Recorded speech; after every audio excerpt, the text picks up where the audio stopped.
Yamuna by थी हमारे हरिवंश महाप्रभु की शिष्या। तो अब वो बाल ब्रह्मचारिणी तो चमक रही थी। अब पुराने फटे पुराने कपड़े पहने यमुना स्नान करके जा रही थी।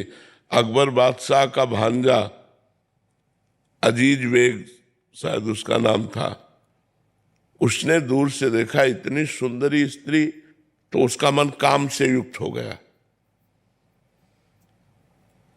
लोगों से बातचीत की, ये कौन है? तो बोलते ये फकीर है, ये तो बाबा जी है। तो उसने सोचा कि ऐसे डायरेक्ट तो समाज विरोध कर देगी अगर हम कुछ छेड़ते हैं, तो बुद्धिमान था। उसने 2 वेश्याएं लगाई मथुरा में, वो टिका हुआ था। 2 वेश्याएं लगाई कि अगर आप हमारे महल तक उसको ला सको तो तुम्हें मुंह मांगी रकम देंगे। तो वैश्याओं ने साधु का वेश धारण किया और जाकर उनके पास बैठ गए और भगवत चर्चा करने लगे। तो उन्होंने उनका आदर किया, भगवान की चर्चा करती है, संत वेश है। अब रोज आने लगी, 10-5 दिन केवल भगवान की चर्चा की। वो सीख के आती थी और भगवान की चर्चा, तो बड़ा आदर करती कि आपने हमारे भगवान का यश सुनाया, और बैठालती आती। फिर एक दिन नहीं आई और दूसरे दिन फिर आई। तो उनका कल आप नहीं आई थी?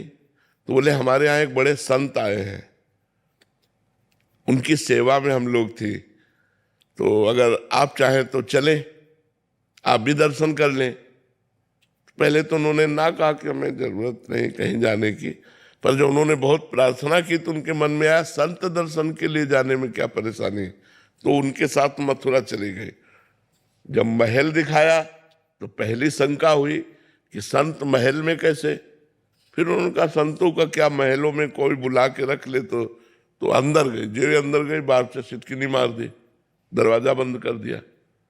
तो उनको शंका हुई, सामने देखा अजीज बेग, और वो कामाशक्त एकदम, अधिकार और पद सब कुछ है, और वो भिक्षावृत्ति से जीने वाली। तो उसको नजर में आ रहा था कि क्या है ये, वो भोगना चाहता था। जो भी आगे बढ़ा, तुम का रुक जाओ, कदम आगे मत बढ़ाना, मुझे असमर्थ मत समझो।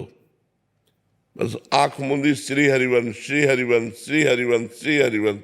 रसिक अनन्यमाल में लिखी हुई चरित्र लिखा हुआ है, जे महाप्रभु का नाम लिया श्री हरिवंश श्री हरिवंश, भयंकर बबर शेर प्रकट हो गया बीच में, और बाई जी गायब वृंदावन।